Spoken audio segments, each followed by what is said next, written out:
नमस्कार मित्रांनो, जय महाराष्ट्र। महाराष्ट्राच्या राजकारणात पुन्हा एकदा मोठा राजकीय भूकंप होण्याची शक्यता व्यक्त केली जात आहे।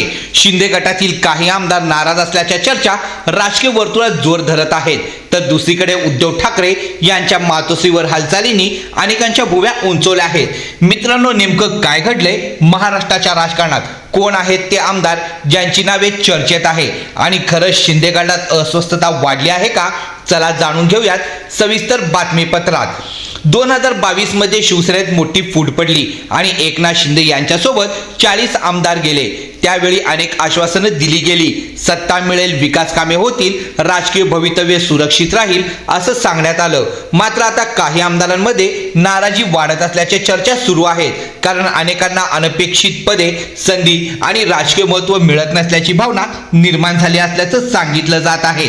शिवसेना उद्धव बाळासाहेब ठाकरे पक्षाचे नेते संजय राऊत यांनी काही दिवसापूर्वी एक महत्त्वाचं विधान केलं होतं। त्यांनी म्हटलं होतं की ज्या आमदारांनी शिवसेना फुटल्यानंतरही उद्धव ठाकरे यांच्यावर वैयक्तिक टीका केली नाही, त्यांच्यासाठी मातोश्रीचे दरवाजे कायम खुले आहेत। या विधानानंतर राजकीय चर्चांना आणखीन वेग आला असून अनेकांनी याचा अर्थ नाराज आमदारांसाठी परतीचा मार्ग खुला असल्याचं लावला आहे। राजकीय चर्चामध्ये सर्वाधिक घेतले जाणारे नाव म्हणजे गुलाबराव पाटील।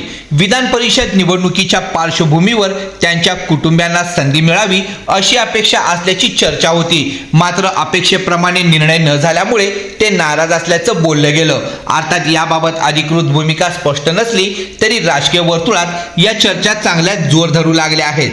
त्यानंतर नंबर येतो रायगड जिल्ह्यातील महेंद्र दळवी यांचे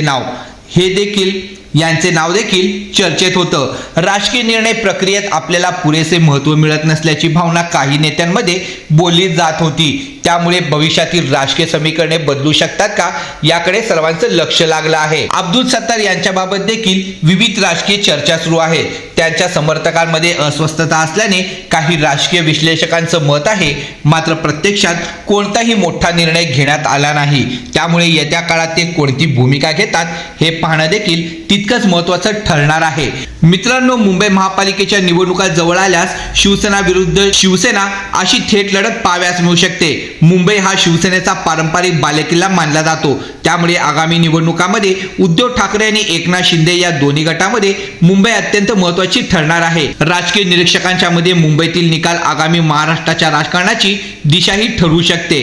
जर शिंदे गटातील काही आमदार खरोखरच नाराज असतील तर ते पुढे कोणता निर्णय घेतील? ते पुन्हा उद्धव ठाकरे यांच्या संपर्कात जातील का, की भाजप आणि शिंदे गटातील समन्वयातून ही नाराजी दूर केली जाईल? या सर्व प्रश्नाची उत्तरे येणारा काळच देणार आहे। मात्र एक गोष्ट निश्चित आहे, महाराष्ट्राच्या राजकारणात सध्या पडद्यामागे अनेक हालचाली सुरू आहेत आणि त्याचे परिणाम आगामी निवडणुकांमध्ये दिसू शकतात। मित्रांनो, तुम्हाला काय वाटतं? शिंदे गटातील नाराजी वाढत आहे का, की ही एक फक्त राजकीय चर्चेचा भाग आहे?